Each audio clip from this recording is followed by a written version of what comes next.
Kendrick, it is so good to see you. I know we've been speaking for some time about your relationship, but today I want you to take me back to the beginning of you. How did you know this is the path that you wanted to pursue and that was right for you? Was it love at first sight? What drew you in? Growing up, the way you dressed was connected to the way or who you were, or the way you wanted people to see you. Or at least that's how my mom and my community raised me. My earliest memories with clothes were going to Gymboree and buying those matching sweat sets. My mom was obsessed with coordination and conformity. Mhm. We were a lower middle class immigrant family, and she wanted us to look like we fit in. Even though most of the time we were only wearing hand-me-down, she still wanted us to feel like we belonged, like we were quote unquote normal. Wearing branded clothing for us was a way of looking like we were like everyone else, if not maybe even better. Honestly, it made me feel like I had to conform. Like, if I wasn't wearing the right clothes or the right outfit, I wouldn't belong.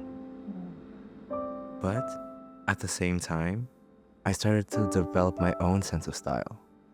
I fell in love with the color blue, royal blue to be specific.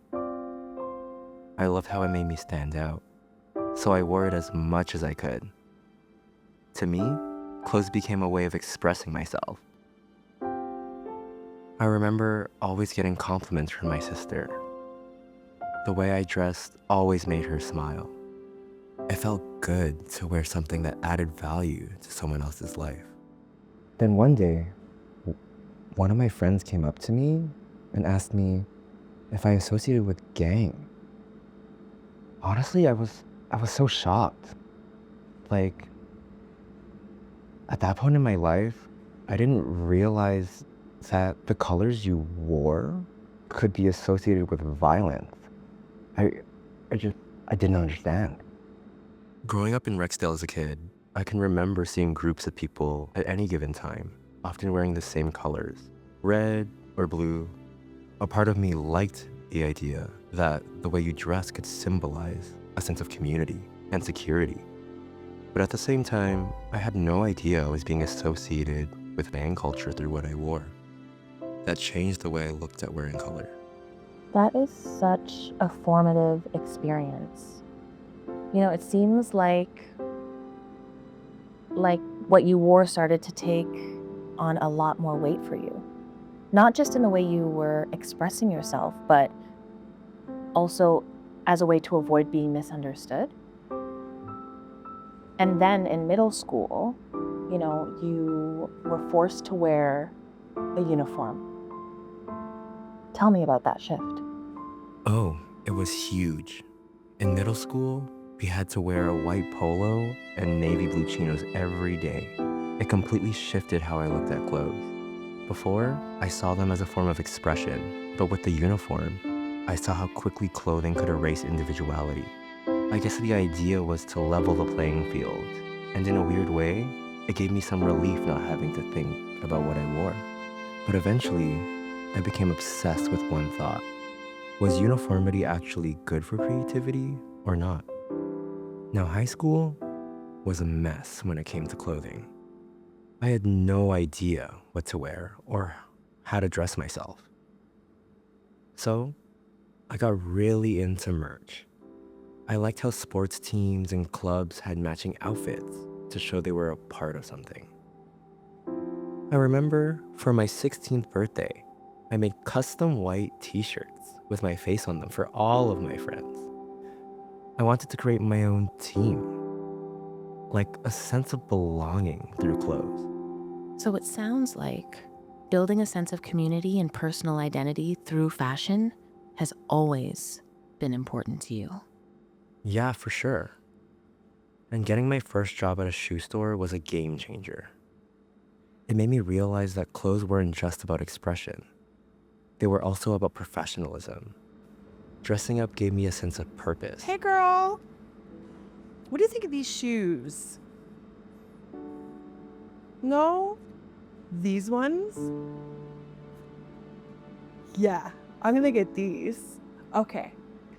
I remember a customer came up to me at the store, asking for my help with wedding shoes. Thank you so much for shopping with us. Thank you, I love them. No problem. Afterward, I asked her, Hey, I just want to ask, why did you choose me? Because you're the only one who looked like you knew what you were doing. Aw, thank you so much. I made my day. You're welcome. that moment was huge for me. It validated me in ways I hadn't experienced before.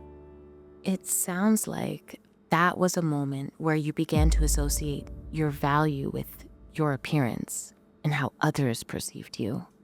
How did your relationship shift into adulthood? I became obsessed with the idea of being perceived as effortless and cool. I wanted to be liked, and yet I felt insecure in certain areas of my life. I tried to make up for it by dressing better. Posting outfits online wasn't about sharing fashion. It was about seeking validation. And then I got into luxury fashion. The idea of hierarchy in fashion drew me in.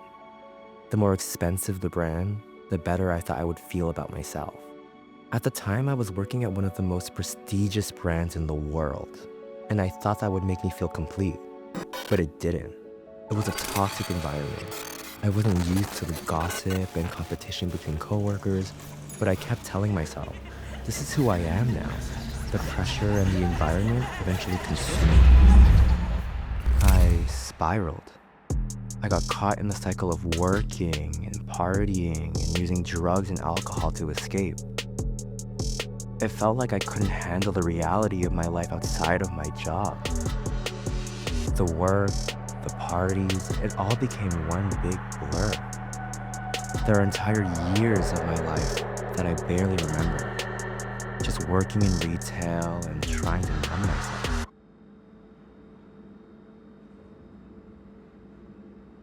Do you need a minute? Look, I know this was a challenging time for you, but I get the sense that even in the midst of all of that darkness, there was still a glimmer of hope. So, what happened next? How did you continue to pursue your dreams?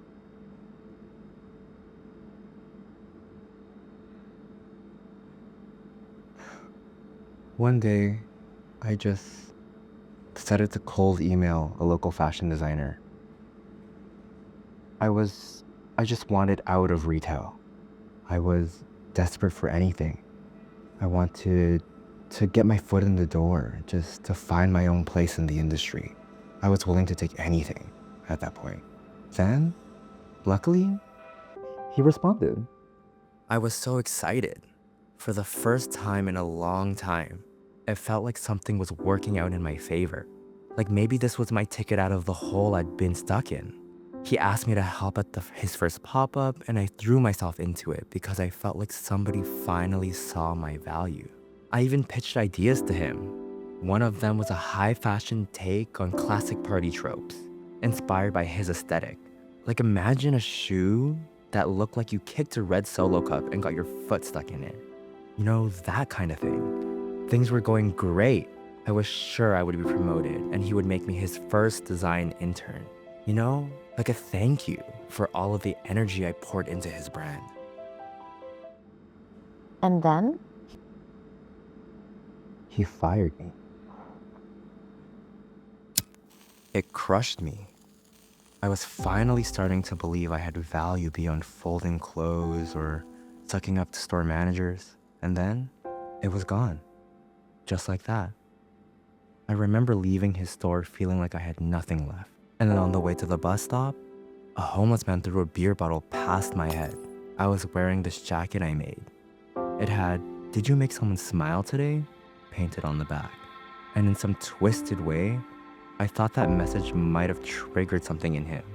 And all I remember thinking in that moment was, I wish the bottle had hit me.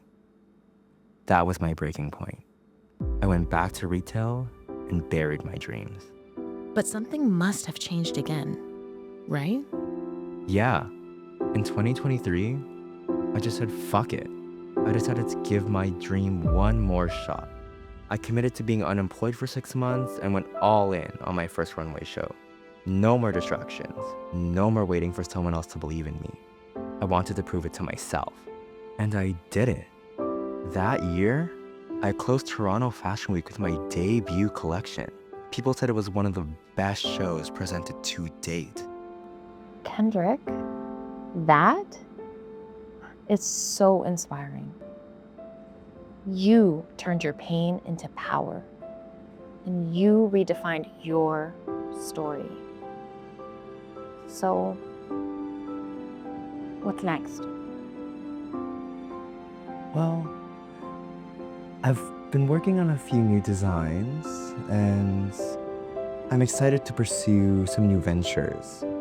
And what my experiences have taught me are that I really deserve everything that I want.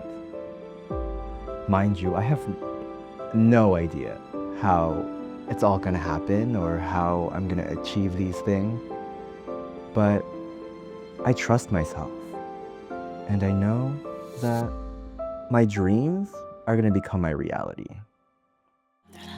I don't usually see far, but I seen you from the bar. I don't usually say damn, I'm the only one around. You a fashion killer. You a fashion killer. Check my threads, look my dreads, separate. Check my threads, look